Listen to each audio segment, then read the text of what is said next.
오늘은 주제가 이제 사형제도, 살인 금지에 대해서 이제 말씀을 나눠볼 텐데, 먼저 이제 지난 시간에는 이제 새로운 세상에 이제 등장해서 하나님의 은혜로 열어주신 그런 새로운 세상을 맞이한 노아의 이야기를 같이 나눠봤고, 오늘은 이제 9장 4절부터 7절 하나님이 금지하신 살인 또 사형 제도에 대해서 살펴보려고 합니다.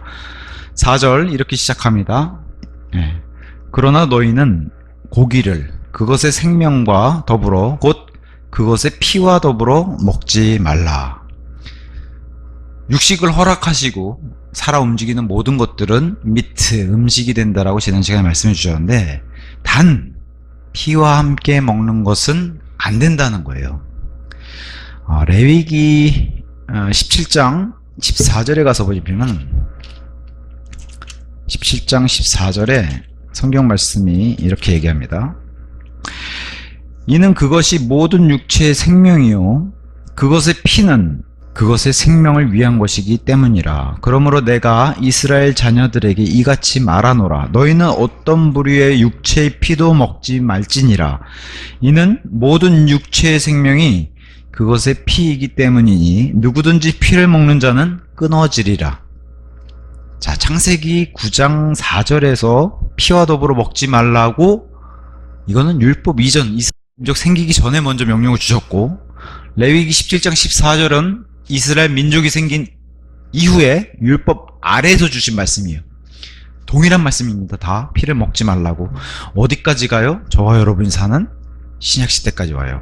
그게 그 유명한 예루살렘 회의에서 사도행전 15장에 등장하는 거. 15장 20절. 다만 그들이 우상들에게 오염된 것들을 멀리하고 음행을 멀리하며 목이 졸려 죽은 것들을 멀리하고, 그리고 마지막에 피를 멀리하도록 그들에게 글을 쓰자는 것이라. 그래서 이방인에게는 요 정도로 그만한데 마지막에 피를 멀리하자. 그래서 피를 같이 먹는 거를 여기서도 금하게 이제 명령을 주세요. 자, 창세기 9장 노아에게, 이스라엘 민족에게 레위기, 그 다음에 율법이 아닌 은혜의 시대에까지도 영향을 미치는 게 바로 피를 먹지 말라는 겁니다. 자, 로마 카톨릭 얘기를 안 할 수가 없는데 오늘도 그렇게 이 사람들은 지냈을 거예요.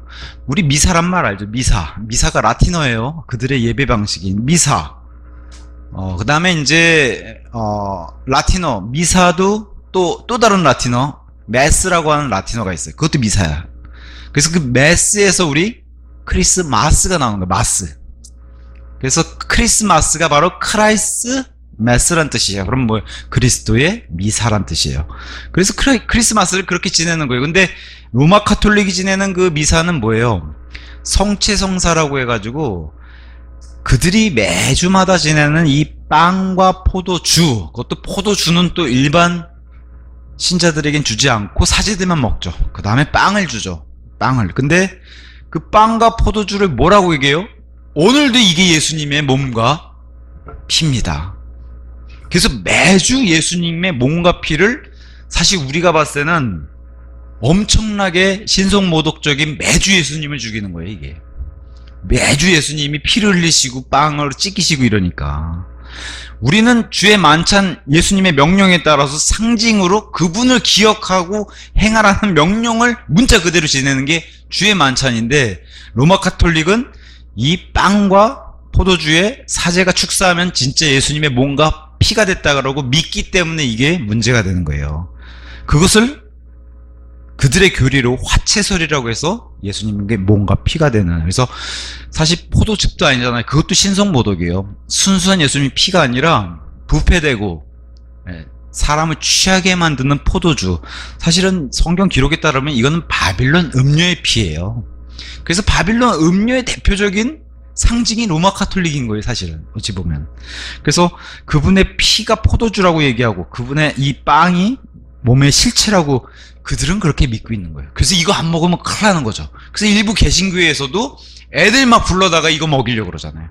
예배가 중요하고 말씀이 중요하고 복음이 중요하고 진리가 중요한 게 아니라 이 빵 먹어야 되고, 이거 불러다가 뭐 떡 먹이는 그런 교회들도 있고, 이거 안 먹으면 큰일 나. 왜냐? 로마 카톨릭의 영향 때문에. 근데 성경은 사실은 로마 카톨릭이 가장 미워하는 책이 바로 히브리서예요. 왜냐? 히브리서는 단 한 번 영원 무궁토록 흘리신 피를 믿는 그 믿음이 여기 가득 기록되어 있기 때문에 로마 카톨릭은 이 히브리서의 저자도 누군지 모른다라고 그렇게 말하고 있고, 히브리서를 없애야 되는 게, 그래서 실제로 바티칸 사본에는 히브리서가 없어요. 바티칸 사본에서는 지금 바티칸 박물관에 있는 바티칸 사본에는 히브리서가 없어요. 왜? 이게 있으면 저 종교 자체가 큰 타격을 입거든요. 그래서 히브리서 9장 22절, 그리하여 율법에 따라 거의 모든 것들이 피로 깨끗하게 되느니라. 구약에 이렇게 됐죠. 그런즉 신약에서는 피 흘림이 없이는 죄들의 사면이 없느니라. 그래서 단 한 번 영원 무궁토록 흘려주신, 그래서 이건 9장 말씀이고요. 10장에 넘어가면서 이런 말씀이 잔뜩 기록되어 있는 겁니다. 10장 10절, 예수 그리스도의 몸이 한 번에 완전하게 드려짐을 통해 우리가 성결하게 구별되는도다. 계속 강조하는 게 한 번, 완전. 자, 11절. 그리고 제사장마다 매일 서서 섬기며 동일한 희생 제물들을 자주 바치지만, 이게 구약이에요. 그러니까 지금 로마 카톨릭이 매주 하는 건 구약식 예배를 드리는 거예요. 신약 시대임에도 불구하고. 자, 그것들은 죄들을 결코 제거할 수 없느니라. 왜? 구약이기 때문에. 그러나 이 사람은, 예수님을 얘기하면서 죄들로 인한 하나의 희생 제물을 친히 영원토록 바치신 뒤에 하나님의 오른편에 앉으셨느니라. 로마 카톨릭이 굉장히 미워하는 구절들이 이런 거라는 거죠. 그래서 14절, 이는 그분께서 성결하게 구별된 자들을 하나의 제물로 영원토록 완전하게 하셨기 때문이라. 우리의 믿음은 여기서 나오죠. 왜 우리가 지금 와서 짐승의 피를 흘리지 않고, 왜 태우지 않고, 그런 이유가 뭐예요? 예수님이 한 번에 영원 무궁토록 완전한 희생 제물이 됐기 때문에 우리가 더 이상 안 할 수 있게 된, 이 은혜의 시대, 신약 시대를 열어주셨음에도 불구하고 로마 카톨릭은 이걸 거부하는 거예요. 그러니까 매주 미사 화채서를 통해서 빵과 포도주로서 계속해서, 사실 어찌 보면 매주 죽이는 거예요. 예수님이 십자가에서 단 한 번 죽으시면 되는 건데 매주 죽이는 거예요. 지난 2000년 동안 죽이고 있는 거예요, 지금. 그런 사악한 종교가 바로 로마 카톨릭이라는 거예요. 자, 그러면서 9장 5절에서 6절, 자, 피를 금지하면서, 그리하면 5절에 내가 반드시 너희의 생명들인 너희의 피를 요구하겠노라. 피를 먹게 되면 각각의 모든 짐승의 손에서와 사람의 손에서 내가 그것을 요구하겠으니 곧 모든 사람의 형제의 손에서 저마다 내가 사람의 생명을 요구하겠노라. 누구든지 사람의 피를 흘리는 자는 사람에 의하여 그의 피가 흘려지리라. 이는 하나님의 형상대로 그분께서 사람을 만드셨기 때문이라. 자, 성경과 피는 뗄래야 뗄 수 없죠. 지금은 우리가 이렇게 금색으로 이렇게 띠를 두르면, 옛날 성경은 이게 다 빨간색이었어요. 피를 상징하는 책이라고 해서 성경책이 다 일부러 빨간색으로 이렇게 칠을 해놨었어요. 성경과 피는 뗄래야 뗄 수 없죠. 그래서 성경이 말하는 피의 중요성, 최초로 지금 우리가 창세기 9장을 보고 있는데, 창세기 3장에 이미 아담과 이브가 타락해가지고 에덴의 동산에서 쫓겨나기 전에 하나님이 그들의 부끄러움을 덮어주시기 위해서 시작하신 게 바로 어린 양의 피였어요. 그 누군가는 반드시 먼저 나를 대신해서, 이게 중요한 거죠. 대신해서 속죄하는 그런 피를 흘려야 된다는 걸 먼저 보여주셨어요. 그게 어린 양의 피였어요. 바로 창세기 4장으로 넘어서 에덴에서 쫓겨나면서 카인과 아벨을 낳았는데, 누가 또 피를 봐요? 목자가 피를 봐요. 목자. 아벨이라고 하는 인류 최초의 목자죠. 성경 기록에 등장한 목자가 피를 봤어요. 이게 이제 두 번째 피였어요. 그 다음에 이 예표들이 다 누구로 와요? 신약시대에 오면 요한복음 10장에 나는 선한 목자라. 그리고 그분 자체가 어린 양이시고 선한 목자예요. 둘 다 해당하잖아요. 예수님이 이분이 피를 흘리신 거예요. 그래서 골로새서 1장 14절, 피의 중요성이 이렇게 얘기죠. 1장 14절, 그 아들 안에서 우리가 그분의 피를 통하여 구속, 예수님이 우리를 사셨다는 거예요. 피로 사신 구속, 곧 죄들의 용서를 받았느니라. 근데 중요한 게 뭐예요? 개역성경이나 다른 역본에는 그분의 피를 통하여가 다 삭제되어 버렸어요. 이게 가장 알맹인데, 그죠? 가장 알맹인데, 이게 찐빵이라면 이게 팥인데 이걸 빼버린 거예요.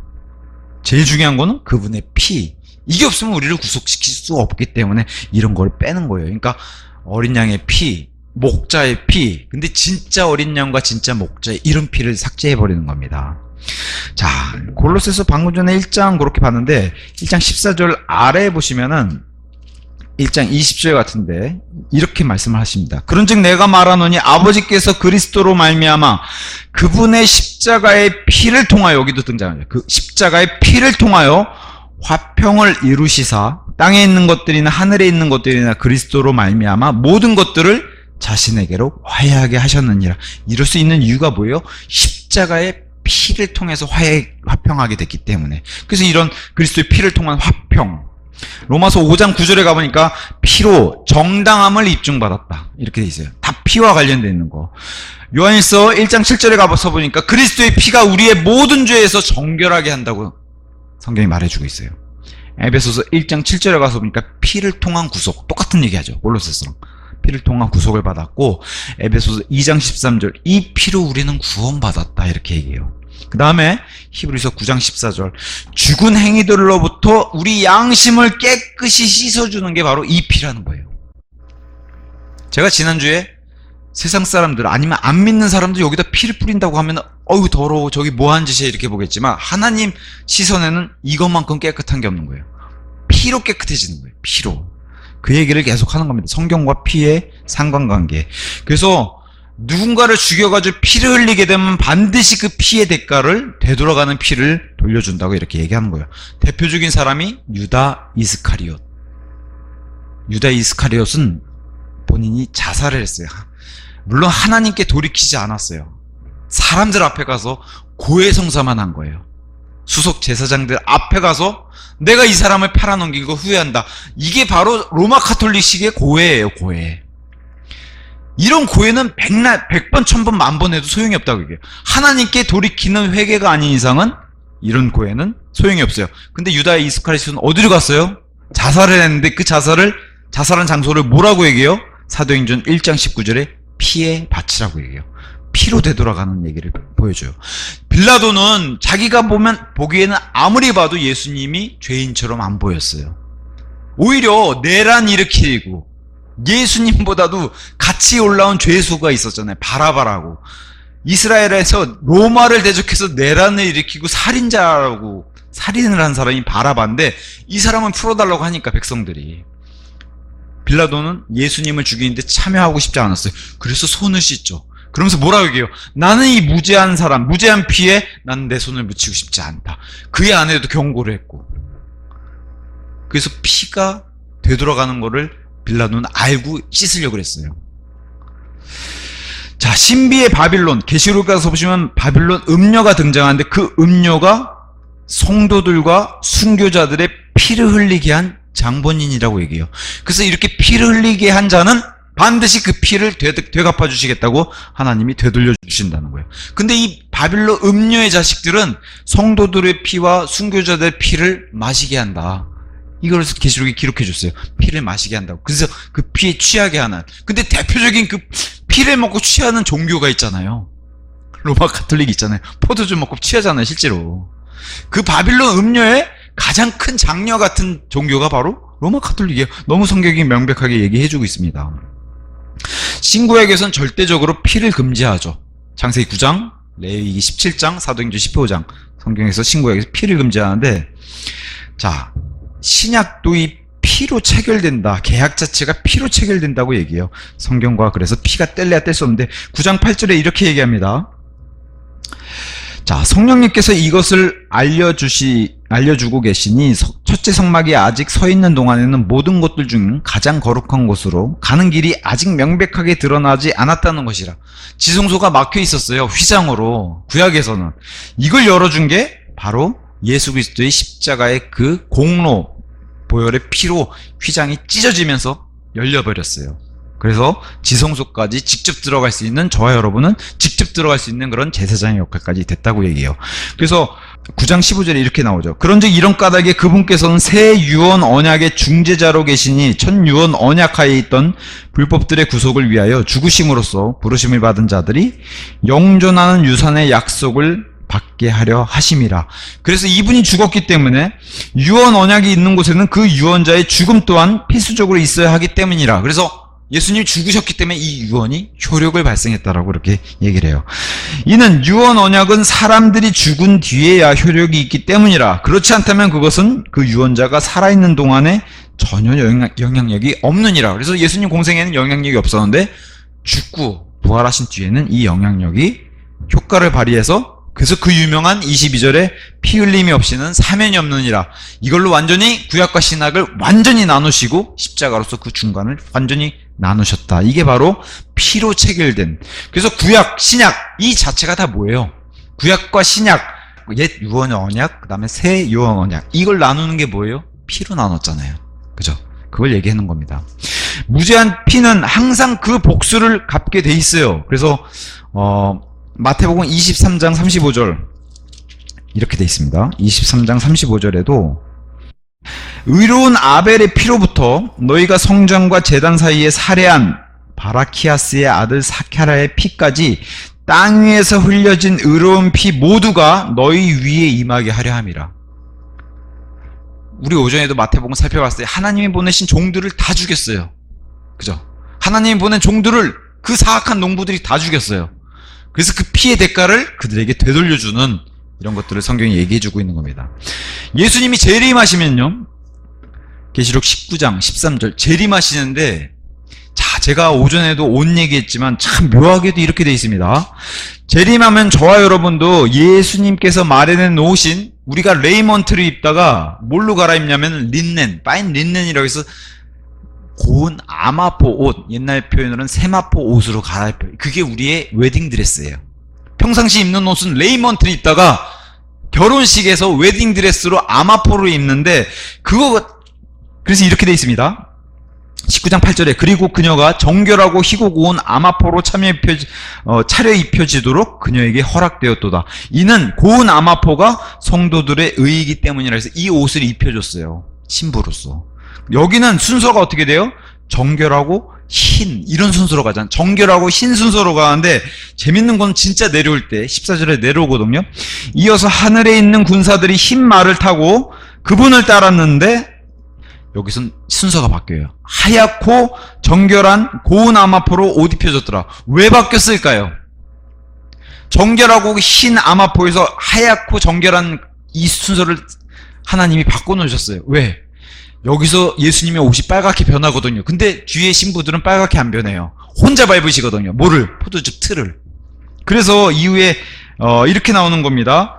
15절. 또 그분의 입에서 예리한 검 하나가 나왔는데 그분께서 그것들을 민족들을 치려하심이라. 그리고 그분께서 철창으로 그들을 다스리시리라. 또한 그분께서 전능하신 하나님의 맹렬함과 진노의 포도즙 틀을 밟으시리라. 그죠? 이렇게 해서 밟으신다는 거예요. 그래서 여기 우리에게 입혀진 옷이 정결하고 흰 게 희고 정결한 걸로 순서를 바꾸셔가지고 신부들은 보호해 주시는 거예요. 근데 이제 이런 식으로도 표현해요. 예수님이 밟으신 그 포도즙 틀, 예수님은 빨갛게 변했어요. 하얀 그 옷이. 근데 예수님 재림 시에 저와 여러분 같은 신부도, 그리스도인도 발을 피에 담게 될 것이다. 이렇게 얘기하기도 해요. 그게 이제 시편에서 등장하는 이런 것들, 원수를 밟는다. 제가 읽어볼게요. 시편 58편 10절. 이런데 이제 원수들과 관련되어 있는 말씀에 이제 이런 게 있습니다. 58편 10절. 의로운 자는 그가 목수를 볼 때 크게 기뻐하리라. 그는 자신의 두 발을 사악한 자의 피로 씻으리라.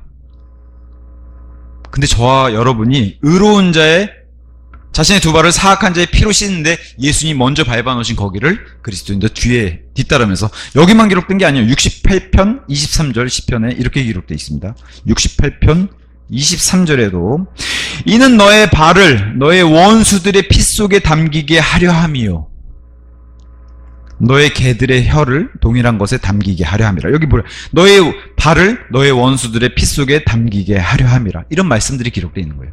포도즙 틀을 예수님이 먼저 밟으시고 그 뒤에 내려오면서 우리도 발이 피에 젖게 되는, 우리의 원수를 다 갚아주신 예수님 뒤를 따라서 이런 일이 있다는 겁니다. 자, 그럼 본격적으로 사형제도에서 얘기하면은, 사형에 대해서 경고는 지금 창세기 9장부터 시작해가지고 전 세대에 걸쳐서 모든 시대에 다 주고 있어요. 반드시 살인한 자는 죽여라. 율법 이전 시대엔 당연히 창세기 9장에 새로운 세상을 열면서 노아에게 경고를 주셨고, 율법 시대에는 아까 레위기 17장 뿐만 아니라 민수기 35장에 아주 자세하게 기록해놨어요. 살인자는 이렇게 대하라고, 율법으로. 우리 은혜 시대에는, 자, 사도 바울도 자기가 뭐라고 고백하면요, 이렇게 고백해요. 사도행전 25장 11절에 자기가 이렇게 얘기합니다. 유대인들 앞에서 만일 제가 어떤 범죄자이거나 죽어마땅한 어떤 짓을 저질렀다면, 이게 바로 살인이잖아요. 죽어마땅한 어떤 짓을 저질렀다면 저는 죽기를 거부하지 아니하리이다.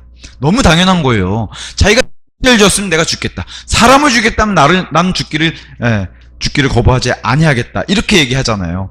그래서 이런 것에 대해서, 이런 하나님의 일들을 대신하는 사람을 하나님의 사역자로, 이 세상의 모든 통치자들을 하나님이 세우셨다는 거예요. 하나님이 사역자로. 그래서 이 사람들이 하나님 대신해서 이런 사형을 집행하는 그런 자들로 세워진 자라고 로마서 13장 1절에서 4절에 기록되어 있는 겁니다. 그래서 살인에 대한 이 두려움은 이미 카인서부터 자기 양심이 이렇게 증언했어요. 카인이 아벨을 죽이고 났더니 4장 11절에 그런즉 이제 너는 땅으로부터 저주를 받나니 너의 손에서 너의 형제의 피를 받으려고 그 땅이 그녀의 입을 벌렸느니라. 이렇게 하나님이 말씀하시니까 14절에 카인이 어떻게 두려워하냐. 보소서 당신께서 이날에 땅의 표면에서 저를 몰아내셨나니 저는 당신의 얼굴로부터 숨겨질 것이며 저는 땅에서 도망자와 방랑자가 될 것이옵니다.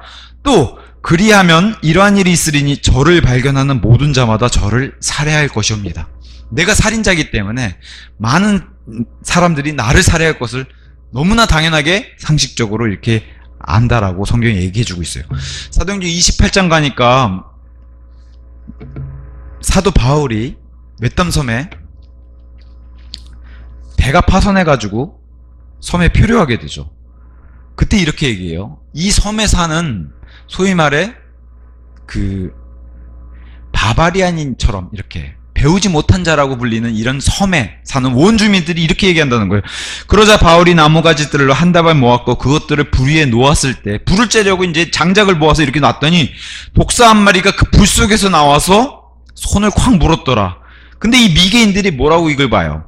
독을 지닌 짐승이 그의 손에 매달려 있는 것을 보자 그들은 자기들끼리 말하기를 의심할 바 없이 이 남자는 살인자로다. 비록 그가 바다에서 안 죽어서 피신하였더라도 여전히 복수는 그가 살도록 내버려두지 않는도다. 그러니까 사람을 죽인 자는 반드시 죽어야 된다. 이렇게 독사가 무는 걸 보고 미개인들이 이렇게 얘기할 정도로. 카인의 양심이 난 살인자니까 당연히 사람들이 나를 죽일 겁니다. 근데 그거 보호해주시고 이렇게 하잖아요. 그러니까 살인자는 반드시 이런 대가를 받는다는 것을 성경 전체에서 얘기해 주는 거예요. 아까 얘기했다시피 그래서 레위기에서 뭐라고 얘기해요? 육체의 생명이 피 속에 있기 때문에 이 대가는 반드시 하나님이 이렇게 받도록 이렇게 마련해 놓으신 거예요. 모든 육체의 생명이 그것의 피이기 때문이니 누구든지 피를 먹는 자는, 피를 흘리게 한 자는 끊어지리라. 레위기 17장 11절과 14절에 이렇게 얘기하는 겁니다. 하나님의 말씀은 살인자는 어떻게 해요? 반드시 사형을 해라. 그게 이제 창세기 9장의 명백한 진리잖아요. 그래서 하나님을 두려워하기 마련해 놓으신 거고, 또 세상의 법을 통해서 형벌의 두려움으로 마련해 놓으신 거예요. 이 장치를. 이렇게 하지 않으면은 이 땅은 질서가 어지럽혀지는 무질서한 사람을 죽고 죽이는 이런 게 난무하기 때문에 하나님이 마련해 놓으신, 하나님을 두려워한 백성에게도 남겨주셨고 하나님의 백성이 아니더라도 세상의 모든 법 가운데서도 다 이 살인에 대한 경고의 이 형벌의 두려움은 다 넣어주셨다는 거예요. 그래서 어떤 학자는 이렇게 얘기해요. 사형제도는 하나님께서 정하신 것이다. 창세기 9장서부터 하나님께서 정하신 것이고, 사형의 목적은 일부 이게 있긴 하지만 사형의 목적은 사회를 개선하려는 것이 아니라 살인자에게 벌을 주기 위한 것이다. 이게 우선적인 목적이라는 거예요. 살인자에게 벌을 주기 위한 목적이다. 그러니까 어떤 사람들이 자꾸 이 질문을 가져온다는 거예요. 사형을 행함으로 무슨 유익이 있는가?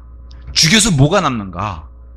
지금 우리가 사는 시대는 인권이 너무 높아져가지고 살인자를 안 죽여요. 우리나라도 98년 이후로는 살인을 집행하지 않고 있어요. 근데 다 가져오는 질문이 이거라는 거예요. 사형을 행함으로 무슨 유익이 있는가?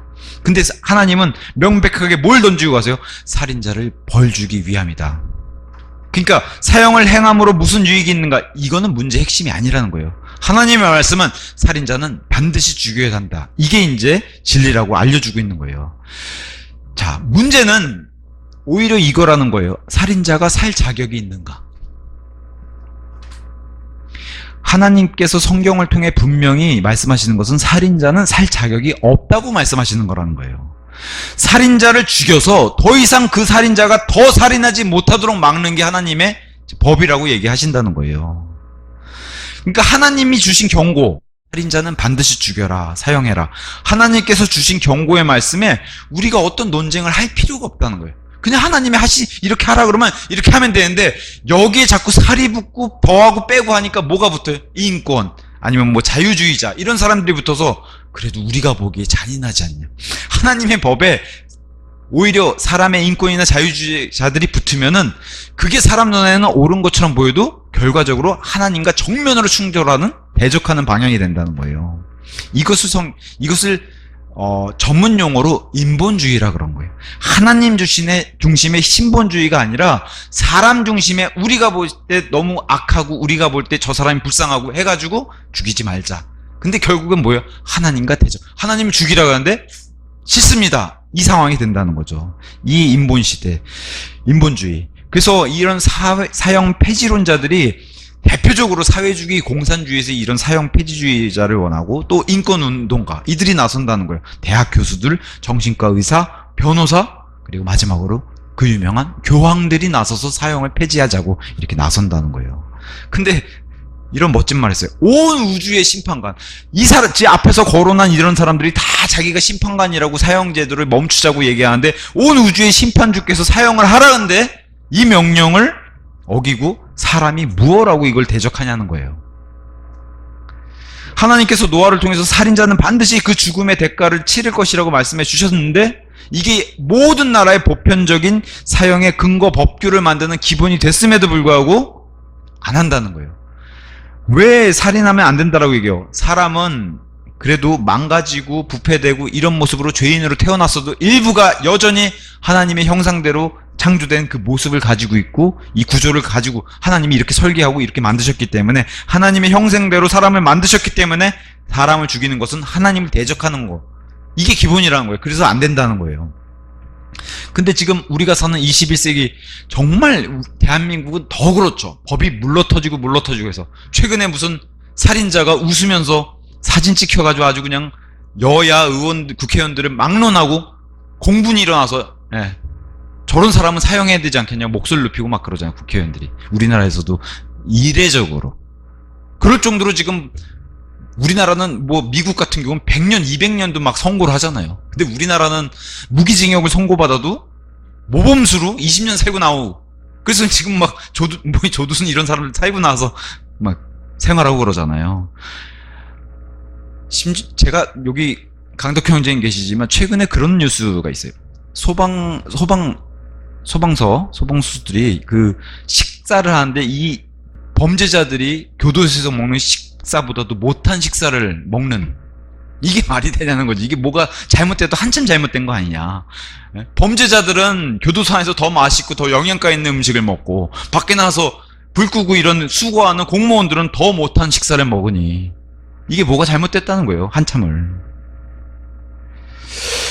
자, 현대 와서 말세가 지금 마지막 날들이 가까운 지금은 하나님을 대적하는 이런 방향으로 갈 수밖에 없기 때문에 하나님의 법을 싫어해요. 심판도 멀리하고. 그러니까 사형을 없애는 추세가 전 세계를 덮고 있어요. 그러니까 하나님 중심이 아니라 자꾸 사람 중심의 인본주의 사상이 팽배해지기 때문에 사형은 자꾸 없애는 이런 분위기. 근데 대표적으로 이 사형을 없애자고 한 사람들이 누군지 아세요? 기독교인들이에요. 다른 데서 없애자 그러는 게 아니에요. 기독교인들이 먼저 없애자 그런 거예요. 아까 사도행전 25장 11절 사도 바울도 그러잖아요. 내가 죽을 죄를 졌으면 난 마땅히 죽겠다. 거부하지 않겠다. 살인했으면 마땅히 그 대가를 치러야 한다는 걸 사도 바울도 얘기했어요. 당연하다라고 얘기했어요. 심지어 믿는 사람이든 믿지 않는 사람이든 모든 나라의 정치인들은 하나님의 사역자라고 얘기하고 있음에도 불구하고, 이들이 공의로운 심판을 해야 한다고 얘기함에도 불구하고 여기에 뭐가 포함되어 있어요? 사형제도가 포함되어 있는데 집행하지 않는 것은 마지막 날들이라 더 심하다는 거죠. 살인자를 죽이지 말라. 근데 어떤 사람들이, 그러니까 살인은 원래 기독교인들이 그 이상한, 제가 말하는 이상한 사랑 있잖아요. 이상한 사랑. 하나님의 사랑과 용서, 이상한 무조건적인 여기다 삽입시켜가지고 이런 걸 붙여서 죽이면 안 된다는 거예요. 그 사람이 구원받을지도 모르는데. 이런 식으로 기독교인들이 먼저 이걸 막기 시작했다는 거예요. 그래서 어떤 분은 저한테 이런 얘기, 살인, 제가 창세기 9장에 하나님 반드시 사형제도를 하라고 이렇게 명령하셨습니다 했더니, 아니 성경에 하나님이 살인자를 죽이지 말라는 말씀도 있는데 왜 그러시냐고 저한테 물어보더라고요. 그래서 제가 그거는 말씀을 오해해서 생긴 문제입니다. 무슨 말씀을요? 민수기 35장을, 거기 뭐가 있냐? 이스라엘의 도피성이 들어가요. 도피성에 가면은 이런 자들은 사형을 했음에도 불구하고 면죄를 주는 이런 사람들이 등장해요. 근데 그 대표적인 케이스가 억울하게 사람 죽인 사람. 자기는 죽일 의도가 없었는데, 예를 들면 도끼질 했는데 도끼 날이 날아가가지고 저 사람에게 머리에 맞아서 죽은 경우, 이런 경우 있잖아요. 이런 경우에는 이 사람이 죽일 의도가 없었는데 저 사람이 죽었기 때문에 도피성으로 피해 있다가 이 사람이 죽지 않도록, 피해 대가를 받지 않도록 보호해주는 이런 제도가 있는 거, 이건 하나님의 자비잖아요. 아니면 또 다른 거는, 많은 증인들이 이 사람은 살인자입니다 그랬는데 나는 억울해요. 난 살인자가 아니에요. 그래서 이런 누명 쓴 사람이 판결이 일어나기 전에 사람들의 두세 증인으로 인해서 피해 대가를 받지 못하도록, 그러니까 우리로 따지면 무죄 추정 원칙이 있잖아요. 죄가 확정되기 전에는 무죄로 해줘야 되는데, 그런 보호 차원에서 또 도피성으로 피해가지고 이 사람이 재판을 받기 전까지는 죽지 못하도록 이런 은혜를 베풀어 준 게 바로 도피성 제도였어요. 근데 이거 아닌 이상은 정말로 죽였다, 그럼 반드시 죽이라고 민수기 35장도 돼 있어요. 민수기 35장. 그래서 민수기 35장 6절, 그리고 너희가 레위인들에게 줄 도시들 가운데 너희가 지정할 6도시는 살인범을 위한 피난처가 되리니 그로하여금 그리로 도피하게 하려 함이라. 그런즉 너희는 그것들에다 42개의 도시들을 더할지니라. 도피성, 살인자를 위한 도시예요. 이렇게 돼 있어요. 근데 억울한 살인자들, 아니면 판결이 아직 이루어지지 않는 살인자들에 대한 도피성에 대한 얘기를 여기다 해놨어요. 그래서 아까 제가 얘기했다시피 죽을 의도가 없는 사람이 사람을 죽였을 경우, 나무하다 도끼가 날아가서 이런 경우, 그래서 살인자라도 억울한 누명의 피해자가 재판 전에 죽는 것을 방지하고자, 아니면 죽일 의도가 없었는데 사람을 죽였을 경우, 이럴 때 도피성으로 가라는 거예요. 그래서 예를 들면 35장 10절에 이스라엘 자녀들에게 일러 그들에게 이같이 말하라. 너희가 요르단을 넘어와서 가나안 지역으로 들어온다면, 11절, 그때 너희는 너희를 위한 피난 도시들을 너희에게 지정해 둘지니 부지 중에 모르는 가운데 어떤 인간을 죽인 살해자가 그리로 도피하게 하려 함이라. 12절, 그리하여 너희를 위해 그것들이 복수하는 자로부터 피난하기 위한 도시들이 되리니 그 살해범이 재판으로 회중 앞에 서기까지는 그가 죽지 않게 하려 함이라. 판결 전에는 보호해 주는 거예요. 이런 게 있었고, 또 죽일 의도가 없었던 살인에 대해서는 22절에 이렇게 나옵니다. 그러나 만일 그가 적대심 없이 갑자기 그를 밀치거나 숨어 기다리지 않고 어떤 것을 그의 위로 던진 경우, 이게 이제 도끼날 같은 거 날아갔을 때, 또는 그것으로 사람이 죽을 수도 있는 어떤 돌이 있었는데 그를 보지 못한 채 그것을 그 위에 던져서 그가, 나는 사람이 있는 줄 모르고 돌을 던졌는데 밑에 사람이 지나가다 돌을 맞아 죽는 경우, 그의 원수도 아니며 그에게 해를 입히려고 하지도 않았다면, 이런 의도도 전혀 없었어요. 그러면 그때 회중은 살인자와 피해 보복자 사이를 이 공의로운 법규들에 따라 재판할지니라. 이 사람은 도피성으로 피신하게 하다가 공의로운 법규들에 따라 재판하게 해야 한다고. 이럴 때 이제 억울한 이런 피해가 안 가도록 이렇게 마련해 주셨어요. 근데 이런 일 아니고서는, 자 보세요, 이제부터 시작입니다. 반드시 죽여라. 35장 16절, 그런데 만일 그가 어떤 철제 도구로 사람을 쳐서 그 사람이 죽는다면 그는 살인자니라. 그 살인자는 반드시 사형에 처해져야 하리라. 이런 구조를 보고도 사형제도를 반대해 하나님이 죽이지 말라고 했다면 그건 뭐가 제정신이 아닌 거죠. 정상적인 사고를 못하는 사람이죠. 자, 그 다음에 두 번째 35장 17절, 돌로 죽인 사람 얘기입니다. 그리고 만약 그가 그곳으로 사람이 죽을 수도 있는 돌을 던짐으로써, 이거 의도적이죠, 사람을 쳐서 그 사람이 죽는다면 그는 살인자니라. 그 살인자는 반드시 사형에 처해져야 하리라. 그 다음에 나무로 죽인 사람 18절, 또는 만일 그가 그것으로 사람이 죽을 수도 있는 목재 무기를 한 손에 든 채 사람을 쳐서 그 사람이 죽는다면 그는 살인자니라. 그 살인자는 반드시 사형에 처해져야 하리라. 그 외의 살인자들까지요. 20절에 그러나 만일 그가 증오하여 사람을 밀치거나 숨어 기다리다가 그 사람에게 무엇을 투척하여 그가 죽는 경우, 또는 적대심에 자기 손으로 누구를 타격하여 그가 죽는 경우 그를 타격한 자는 반드시 사형에 처해져야 하리라. 이는 그가 살인자이기 때문이라. 피해 보복자가 그 살인자를 만날 때 그는 그를 살해할지니라. 반드시 죽이라고 하나님이 계속해서 명령, 창세기 9장 말씀하고 동일하죠. 살인자는 계속 죽여라. 그러면서 이 민수기 35장 말씀을 마치면서 33절과 34절 끝에 이렇게 얘기하세요. 33절 그렇게 하여 너희는 너희가 거하는 그 지역을 오염시키지 말지니라. 이는 그 일이 피로 인하여 그 지역을 더럽히기 때문이라. 그런즉 그 피를 흘리게 한 자의 피에 의하지 않고서는 그곳에서 흘려진 그 피로부터 그 지역이 정결하게 될 수 없느니라. 피를 흘린 그 땅에서는 반드시 대가로 그 피를 흘려야만 땅이 정결해지고 깨끗하게 되는 거지, 한쪽만 억울하게 피를 흘리면 그 땅이 오염돼 있다는 거예요. 그래서 반드시 사형을 해서 이 땅을 정결하게 하라는 거예요. 34절 그러므로 너희가 거주할 그 지역을 더럽히지 말지니, 억울한 사람만 죽어서 피를 흘리게 된 이런 더럽히지 말지니 그곳에 내가 거하느니라. 이는 나 주가 이스라엘 자녀들 가운데 거하기 때문이라. 하나님의 형상대로, 특히나 하나님의 백성 안에서 이런 일들은 합당치 않다는 거예요. 그래서 이 말씀은 정확하게 노아에게 주신 말씀하고 일치하죠. 그죠? 누구든지 사람의 피를 흘리는 자는 사람에 의하여 그의 피가 흘려지리라. 이는 하나님의 형상대로 그분께서 사람을 만드셨기 때문이라. 그래서 이래야 이스라엘 안에, 이스라엘 백성 안에는 억울하게 죽임당하는 사람도 없고, 또 사람을 함부로 죽인 일이 없도록 하게 하시려는 하나님의 뜻이에요. 근데 이건 이스라엘뿐만 아니라 보편적으로 모든 민족들에게 동일하게 사람은 억울하게 죽어서도 안 되고, 또 억울하게 사람의 의도적으로 그렇게 사람을 죽인 살인자는 반드시 그 피로 그 땅을 정결하게 정화시키는 이런 일이 있어야 된다고 얘기해요. 근데 이 현대, 우리가 사는 이 현대 시대에는 많은 나라들이 하나님의 이 공의를 무시하게 되죠. 무시하고 있고, 그래서 다 없앴잖아요. 사형제도 다 없애가지고, 특히나 우리나라도 사형제도를 하려고 하면 뭐라고 딱 국제인권 이런 데서 딱 들어오죠. 벌써 사형제도를 못하게. 그래서 사형제도를 안 하니까 뭐가 문제가 생겨요? 당연히 질서가 무너지죠. 그래서 사람들의 목숨을 우습게 하는, 지금 뭐 돌려차기, 뭐 창으로, 그죠? 일본도 휘두르고 난리도 아니잖아요, 우리나라도. 제가 오늘도 한 형제님하고 점심시간에 교제 나누면서 때가 다 됐다고 얘기 다 왔습니다. 그죠? 사람을 그냥 지나가다가도 기분 나빠서 그냥 차로 들이받고 뭐 숨어서 기다리고, 뭐 어저께 어떤 뉴스 보니까 경찰이 실수로 뭐 피해자를 이렇게 줘서 읽어줬더니 그 피해자가 운영하는 가게 가서 당신이 나 뺑소니라고 신고했어? 지금 막 요새 사람들은 화를 못 참잖아. 이게 마지막 날들의 특징이기도 하고요. 자기를 너무 사랑하니까. 하나님도 덜 사랑하고 자기를 너무 사랑하니까. 심지어는 부모 자식 간의 사랑도 다 깨지고 있어요. 그래서 옛날에는 부모가 희생을 해서 어떻게든 자식에게 좋고 많은 것들을 남겨주려고 하는데, 최근에 조사해보니까 뭐예요? 다 쓰고 가겠다는 거예요, 부모들이. 자식에게 남겨주고 싶지 않다는 거예요. 이게 마지막 날들의 특징이에요.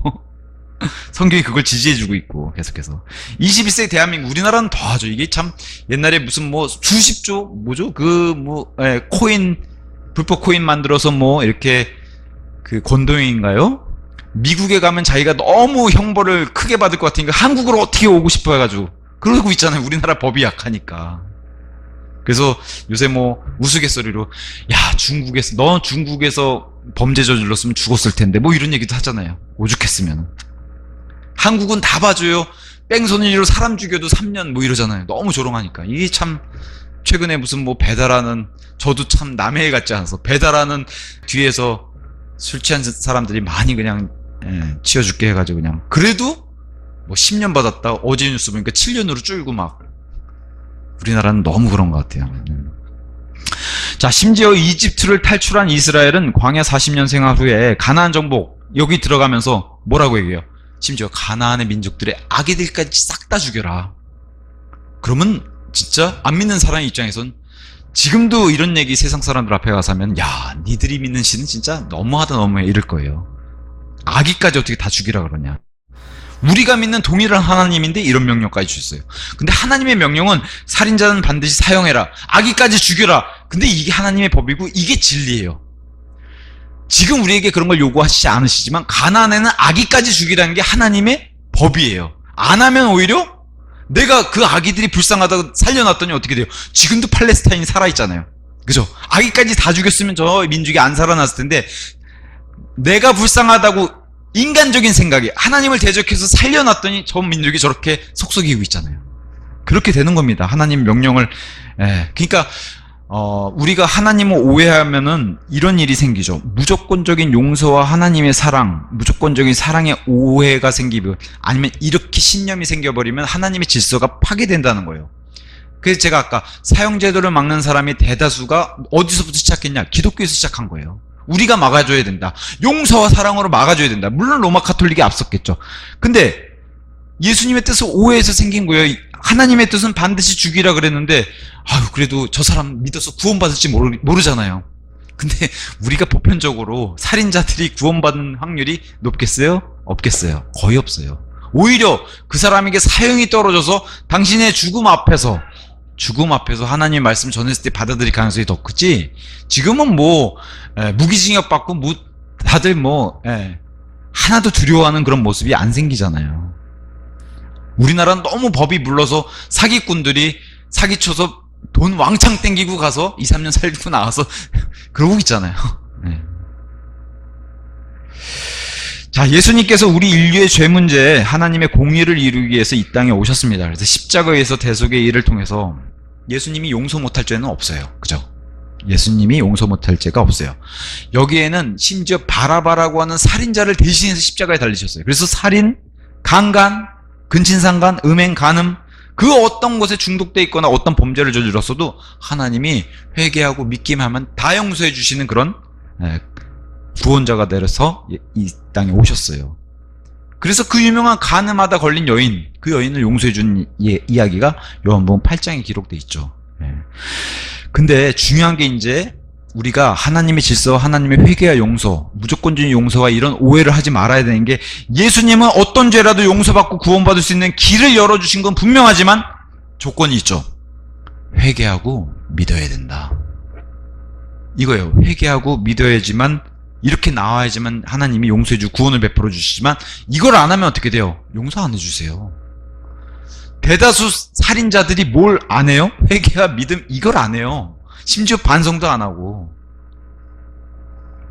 용서나 구원받을 수 있는 길을 주셨음에도 안 하기 때문에, 그러니까 이런 것들을 안 하기 때문에 하나님이 마련해놓으신 이 장치가 사형제도예요. 이걸 하지 않으면 사람들이 무질서하게 사람을 죽이는 일이 너무 빈번하게 일어나기 때문에 하나님이 이 장치를 마련해 놓으시고, 이거를 해야지만 그나마 사람들이 질서가 유지되고 생명을 귀하게 여기는 이 형벌의 두려움 때문에라도 이걸 지킨다는 거예요. 이게 없으면 그냥 막 기분 나쁘면 다 죽이게요. 지금 우리가 사는 세상은 CCTV가 이렇게 많고, 그죠? 차량마다 이 블랙박스가 이렇게 있는데도 불구하고 사람을 죽이는 일이 빈번하잖아요. 두려워하질 않아요. 근데 현대에 들어와서는 기독교 안에서 인본주의 사상으로 인해서 사형수들에게 인권이 있다는 이유만으로 이거를 기회를 주자는 목소리와 함께 사형 금지하는 일이 많아졌고, 이걸 여전히 이렇게 많이 시행하고 있다는 거예요. 사형수들에게 하나님의 복음을 전하는 것 매우 좋은 뜻이죠. 좋은 취지고, 사람 목숨 이상의 그 혼을 불쌍하게 여기는 일이기 때문에 좋은 일임에도 불구하고, 제가 많은 사형수들이 이런 걸 거부하는 게 사실이고, 그게 현실이고, 또 이들에게 사형을 행하지 않으면 이들이 사람의 목숨이라든가 이런 질서, 오히려 세상 사회 질서가 무너지는 부작용이 오기 때문에 하나님이 창세기서부터 이거를, 노아 시대가 우리 시대잖아요. 노아 시대가 끝난 게 아니라 노아 시대 오픈된 이 노아 시대가 우리가 고스란히 살고 있는 시대이기 때문에 하나님이 이것을 장치로 마련해 놓으시고 주신 거예요. 하나님의 법은 굉장히 강하게 주셨죠. 반드시 죽여라. 근데 사람이 이걸 자꾸 거부하는 거죠. 그래서 재밌는 것은 이 사형제도가 오히려 공산주의 국가에서는 더 지키고 있는데, 민주주의 국가에서 제일 먼저 없애고 있다는 게 이게 문제죠. 이슬람 국가에서는 아직도 지키고 있죠. 그래서 대환란에는 이슬람이 참소하는 이 이슬람이 여전히 횡행한다 이렇게 기록은 남아있는데, 어쨌든 정말 인간의 인권을 중시하는 민주주의, 자유민주주의 국가에서 가장 먼저 나서서 이거를 폐지하고 있으니. 근데 자유민주주의 국가는 뭐랑 연결돼 있어요? 기독교랑 연결돼 있잖아요.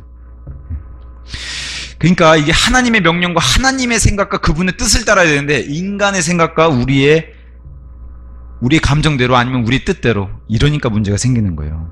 네. 정말 너무 간단한 문제예요. 사람 죽인 사람은 죽여라.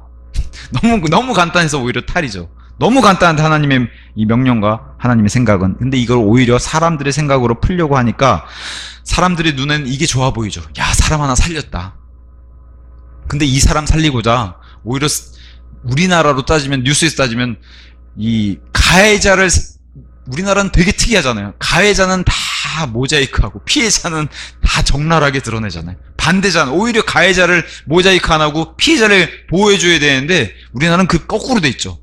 범죄자를 가려주고 피해자를 드러내고. 그러니까 이런 것들은 사람의 눈에 아무리 좋아 보여도 하나님을 대적하는 방향으로 계속 나간다는 거죠. 다시 한번, 가나안 땅에 아기들까지 죽이라고 하는 그게 하나님의 공의였어요.